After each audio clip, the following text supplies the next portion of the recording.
Hello students, this is Dr. Geeta Jalan from Department of Chemistry, Gujranwala Guru Nanak Khalsa College, Ludhiana. Today we are going to study a topic from BSc first year, that is shapes of the orbital. Shapes of the orbital is although a very basic topic, but it forms the basis of chemical bonding. Students, you all know there are different types of orbitals, that is S, P, D, F, and you may be able to draw these shapes of these orbitals on 2 dimensions in your notebooks or on the blackboard. But you all know the method exists in 3 dimensions. Today I will try to explain the shape of the orbitals in 3 dimensions. So we'll start with S orbital. This is the S orbital.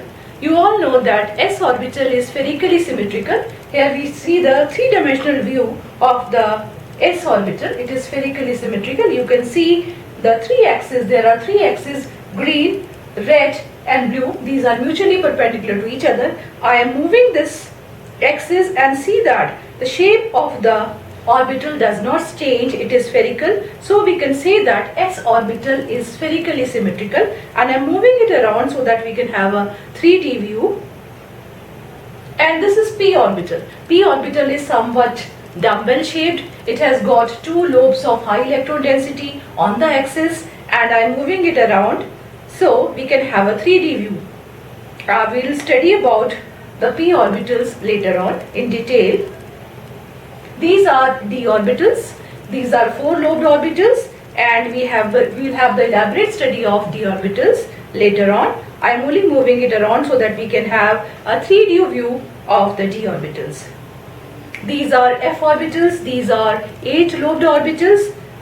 See, look how they look in 3 dimension, in 3D. Okay, now we'll start with P, or we'll study the P orbitals in detail. There are 3 types of P orbitals: Px, Py and Pz. Here we can see that this is how all the orbitals together look like together. So now this is Px orbital, this is Px orbital. There are 2 lobes of high electron density on the x-axis, and this is the Py orbital. You can see that,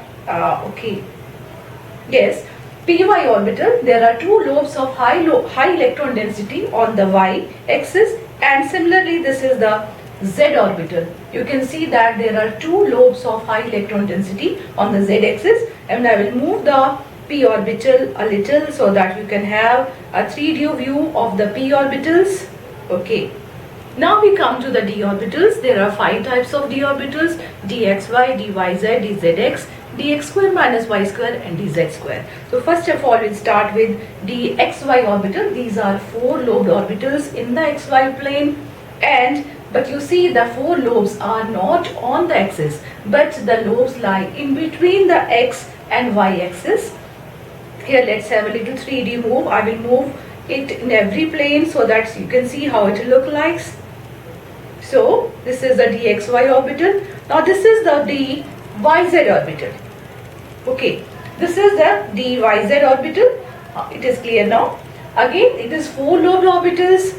It lies in the yz plane. The lobes are not on the y or z axis, but they lie in between the y and z axis. Now this is the dxz orbital. Again you see it is 4-lobed orbitals. The lobes lie in between the z and x axis. They do not lie on either of the z or x axis. I am moving it little so that we can have a 3D view of the xz orbital. This orbital, 4th orbital, is dx square minus y square. It is again 4-lobed orbitals. This orbital also lies in the xy plane, but the difference between the dxy and dx square minus y square is that the 4 lobes, the lobes of the x square minus y square orbital lie on the x and the y axis. This is in the xy plane, but the lobes are on the x and y axis. I am moving the x and y axis, so you can see that these lobes are on the x and y axis. The 5th orbital is dz square. Okay, this is dz square. This is not a 4-lobed orbital. It has got a different shape. It has got 2 lobes on the z axis, 2 lobes of high electron density on the z axis, and there is a 1 more ring in the xy plane. Let me move it a little so that the ring is visible. Yes, this ring, it is in the xy plane. This is a ring of high electron density in the xy plane and two lobes of high electron density in the z axis. This is the, I am moving this z square orbital so that you can view it in all planes. Okay. So now you have read about I have explained the shapes of s orbital, which was spherically symmetrical, and px, py, pz orbitals, which are dumbbell shaped, and they have two lobes of high electron density on the coordinates, and the five d orbitals, dxy, dyz, dzx, dx square minus y square, and dz square, which we have only studied now. Now we'll take some example. We'll start with a very simple example, that is helium atom. The configuration of helium is 1s2, and you can see that this is the red sphere, this is the 1s shell, and I will show the valence electron also. Okay, so the configuration of helium is 1s2, and you can see that there are two electrons in the valence shell and they too have opposite spins. We'll take the second example of beryllium. Beryllium has a configuration 1s2, 2s2, and here you can see that the inner red sphere is the 1s shell, the outer red sphere is the 2s shell. There are two electrons in the 2s shell, valence electrons, which are shown here. This is one electron and this is other electron. Students, you have to see that when there are two electrons in this outer shell, they too have the opposite spins. They are following the Pauli's exclusion principle. That means no two electrons can have the same set of four quantum numbers. We take the third example of carbon. Configuration of carbon is 1s2, 2s2, 2p2, and let me move it a little. Okay, here you can see that the inner red shell is the 1s orbital, outer red shell is the 2s orbital, and the configuration 2p2. There are two electrons in the p orbital, but the electrons will not be in one orbital. These two electrons can be in either of the p orbitals, px, py, or pz, because they all are degenerate. So, but the two electrons cannot be in one orbital. So, one electron will be in the 1p orbital, and here it is visible. There is one electron in 1p orbital and another electron in another p orbital. Following the Hund's rule, that means they try to remain unpaired. So, I will move this carbon atom a little so you can have a 3D view of it. And here you can see very well that how the two valence electrons are filled in two different p orbitals. So now we come to the example. We take the example of oxygen. The configuration of oxygen is 1s2, 2s2, 2p4. Let me move it a little. Okay.